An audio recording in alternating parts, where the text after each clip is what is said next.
conseils régionaux sont très impliqués, mais où tous les acteurs, et nous en avons la preuve ici, puisque vous débordez même les limites d'une région, et je n'avais pas mesuré à quel point Alençon pouvait être un point de réunion de deux régions. On en parle beaucoup en ce moment, je crois.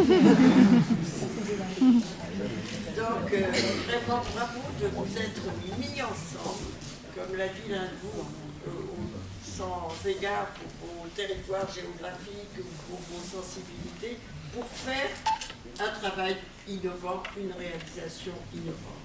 Et bien évidemment, la formation est indispensable.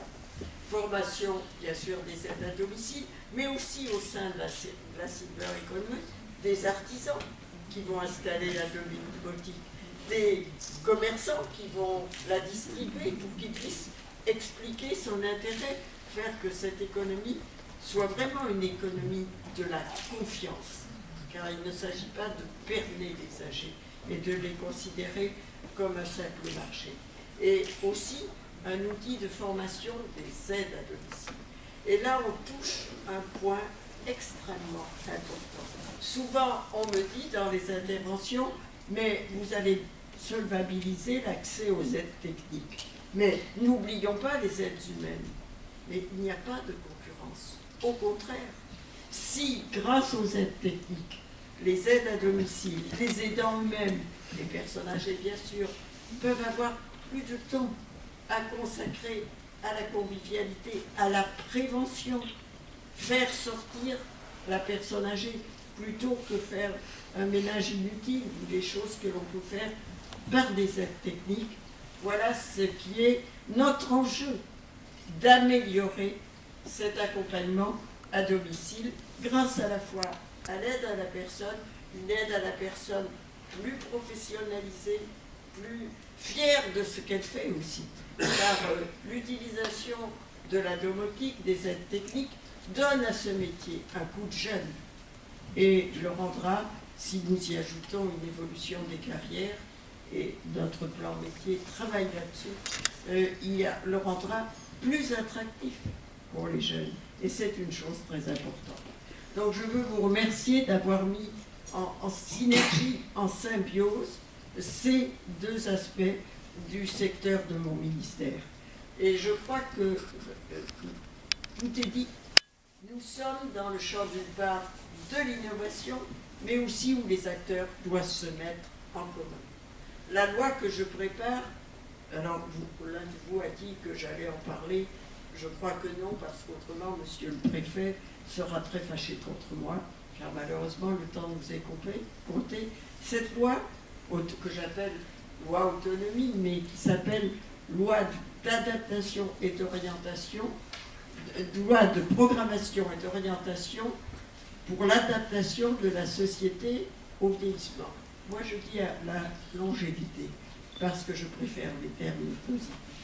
Eh bien, cette loi comportera les volets que vous avez illustrés dans mon déplacement aujourd'hui. Un volet qui s'appelle anticipation et prévention, c'est-à-dire tous les dispositifs, toutes les attitudes, tous les comportements, l'accès au sport, etc., qui permettent de retarder la perte d'autonomie. De retarder, car aujourd'hui nous avons tous les moyens scientifiques, et je vais dans les labos de recherche, dans les moyens techniques, les moyens médicaux pour vieillir mieux et plus longtemps.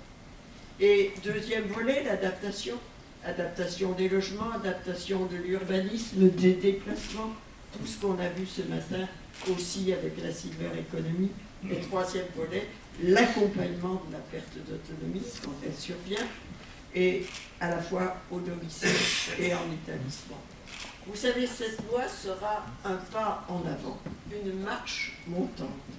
Et je dois dire que je remercie beaucoup mon gouvernement, et en particulier le Premier ministre, pour lequel c'est un engagement personnel fort, d'avoir permis que l'acte 1 de cette loi ait lieu en cette année qui est budgétairement particulièrement difficile.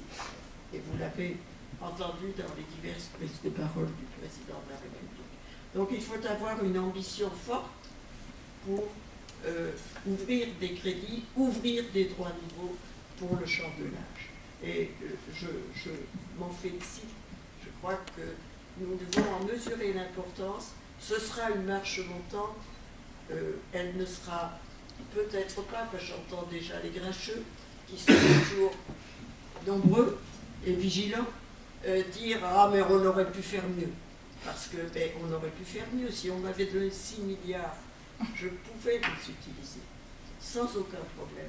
Mais nous sommes dans une situation budgétaire contrainte. L'acte 1 sera compris dans l'enveloppe budgétaire de la CASA, la contribution additionnelle de la solidarité, mais ce seront des droits nouveaux, des dispositifs sur lesquels on ne reviendra jamais. Et en particulier les droits des aidants, et en particulier l'acte 2 de l'allocation personnalisée d'autonomie que nous allons améliorer, et en particulier l'accès aux aides techniques pour les personnes qui n'en ont pas les moyens. Donc il faut vraiment considérer que c'est un pas très positif. Ce que j'ai vu aujourd'hui, à la fois dans la part en Basse-Normandie, et je le découvre dans les pays de Loire, puisque la Sarthe est aujourd'hui représentée. Je salue sa députée, comme je salue Monsieur le Président de la communauté urbaine. Eh bien, vous m'avez montré que c'était possible, que cette marche montante n'était pas la seule, que nous en ferons d'autres, et que notre pays, qui est tête de file pour la longévité dans le monde, parmi les 5 pays en tête en matière de longévité, doit être aussi tête de file pour l'accompagnement des âgés et pour la cyberéconomie. Merci à tous.